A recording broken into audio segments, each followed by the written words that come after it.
Bago pa man magkaroon ng temptation, may nauuna palaging giyang or trigger. That tiny spark, that hidden push, that invisible itch. Hindi ito basta-basta urge lang. Ito ang tunay na kalaban. Master your triggers, or they will master you. Hi, I'm Coach Jay, and welcome to my channel. Okay, let's go.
Every temptation begins with a trigger.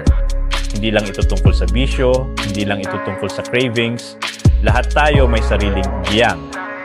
Emotions, memories, even random situations can flip that switch.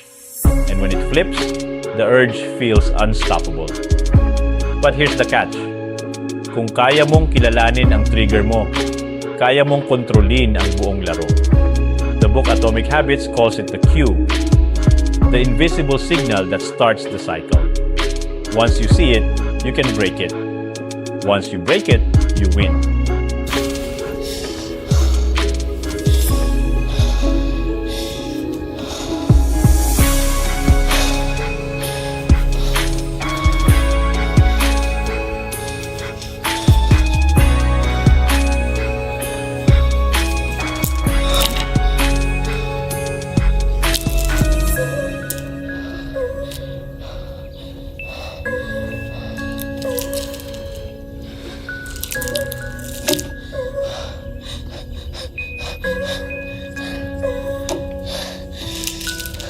Hey buddy, just a quick one. If you like it here, please subscribe and follow me for more videos. Triggers are sneaky. Minsan simpleng amoy ng kape, minsan stress sa trabaho, minsan boredom sa hapon, minsan simpleng amoy lang ng sigarilyo. That's the science of habits. Every action starts with a cue. James Clear in Atomic Habits explains, the habit loop begins with a trigger, followed by craving, then response, then reward. Kung hindi mo alam kung saan nagsisimula, you'll always be stuck in the loop. Self-awareness is the weapon. Kapag naramdaman mo na ang giyang, stay still. Hindi ito simpleng pause lang. Ito ang sandali kung saan may choice ka. Kung dati automatic kang sumusuko, ngayon may pagkakataon kang pumili. Think of it like traffic lights. Kung hindi mo nakikita ang red light, dediretso ka lang. Pero kung aware ka, you stop. Awareness is the red light of temptation. Funny thing, lahat ng tao may sariling trigger. Yung iba food, yung iba social media scroll, yung iba toxic relationships. Walang exempted. Pero ang mastery ay hindi tungkol sa pag-alis ng trigger, kundi sa pag-handle nito. Hindi mo kayang burahin ang lahat ng emosyon, pero kaya mong baguhin ang response mo.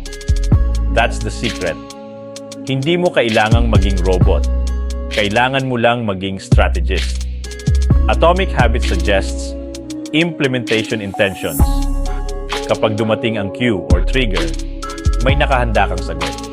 Example, kapag na-stress ako, maglalakad ako ng 5 minuto. That's how you rewire the loop. Hindi mo tinatanggal ang stress, pero binabago mo ang response. Over time, the brain learns a new pattern. That's mastery. And here's the witty twist. Temptations don't disappear. They just get bored. Kapag paulit-ulit mong pinapalitan ang response, eventually the urge loses power. Parang bully na hindi na pinapansin, hanggang sa siya mismo ang sumuko. That's the beauty of mastering triggers. Hindi mo kailangang maging saint. Kailangan mo lang maging consistent. Kapag na-master mo ang triggers mo, you gain freedom. Hindi freedom na walang temptation, kundi freedom na kahit may temptation, hindi ka mag-give in. Imagine the power. Stress comes, but you don't binge. Loneliness hits, but you don't relapse. Boredom strikes, but you don't scroll for hours. You own the loop, not the other way around. Final message. What you learn from mastering triggers is simple. Control starts before the urge. Hindi ito tungkol sa lakas ng willpower, kundi sa talino ng awareness. Kung kaya mong kilalanin ang gyang mo, kaya mo rin baguhin ang buong cycle. Small changes compound. One mastered trigger today becomes 10 victories tomorrow. And here's the straight truth. Temptations will always knock. But if you've trained yourself to see the knock, you don't have to open the door. That is the art of self-mastery. Hindi glamorous, hindi flashy, pero life-changing. The next time you feel the itch, remember, it's not the urge that defines you, it's the choice you make after the trigger. And that choice, repeated daily, is what builds the person you become. Think about that tonight.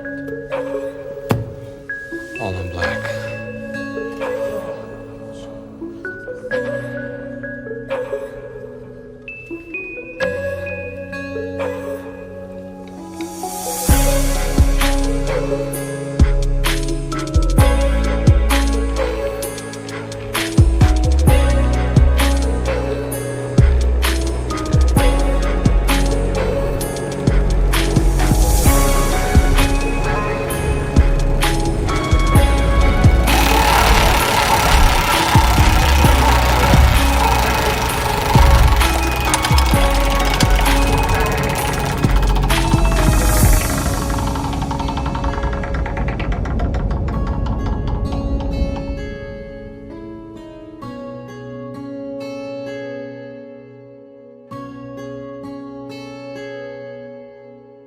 Thanks for watching.